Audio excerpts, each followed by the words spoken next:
All right, welcome to this week's Ogden Avalanche update with Ben Bauter. And looking sharp, Bauter. Okay, so we've had some action, and it's warm down here on the valley floor. But what is that doing to the snowpack in the higher elevations?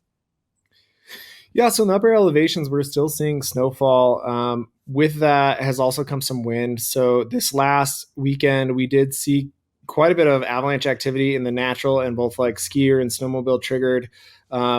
Looks like on the 15th, there was a natural avalanche on Ben Lomond. On the 16th, we had a natural avalanche at Powder Mountain. The 16th, another snowmobile triggered one at Monte Cristo. The 17th, a natural on Thurston Peak. The 17th, there was a skier triggered avalanche one in Hell's Canyon, kind of the toilet bowl area. The 18th, we had a natural trigger in the Ogden area in Ben Lomond. So things definitely livened up with this snowfall, and most of those livened up in the new, like kind of the new snow and those snow interfaces that have happened and formed over time. As far as that persistent weak layer goes, it's still in the forecast for today. However, we're getting into that point of really low risk to trigger it, but really high consequence if you do trigger it.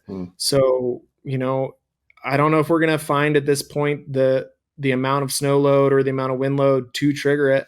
However, if you do, the consequence would just be really, really high. Full depth, full snowpack depth avalanche. And so, yeah, we have kind of a sunny weekend coming up. It's supposed to be good weather this weekend with some of that snow and wind moving and transporting. You just have to assess conditions carefully as you get out.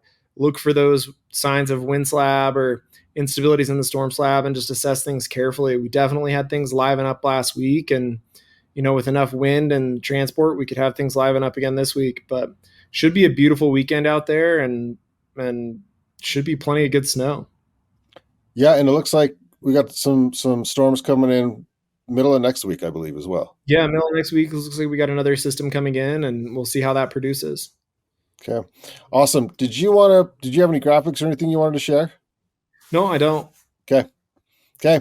All right. Well, I think that's it for the update. It's pretty simple now because, once we get into the spring, it's a little more, normally predictable, but we have some activity right now. Yeah, I mean, last weekend, definitely things livened up, more so in like the buried weak layers rather than that like deep buried persistent layer. But yeah, things definitely livened up last weekend with all those avalanches, both natural, skier triggered or snowmobile triggered. So definitely one of those times to kind of assess things carefully as you start getting out. I think that I hate to say that we could put that persistent weak layer to bed, but I don't know. I'm starting to think of it less and less. It's becoming that really low risk and super high consequence, but you still could find the spot and you still could trigger it. So, you have to assess carefully. Awesome. Thanks, Ben, for the update.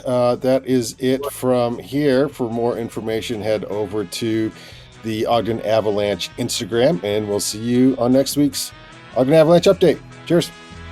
Awesome. Have a good one, Brandon. Thanks. Yeah.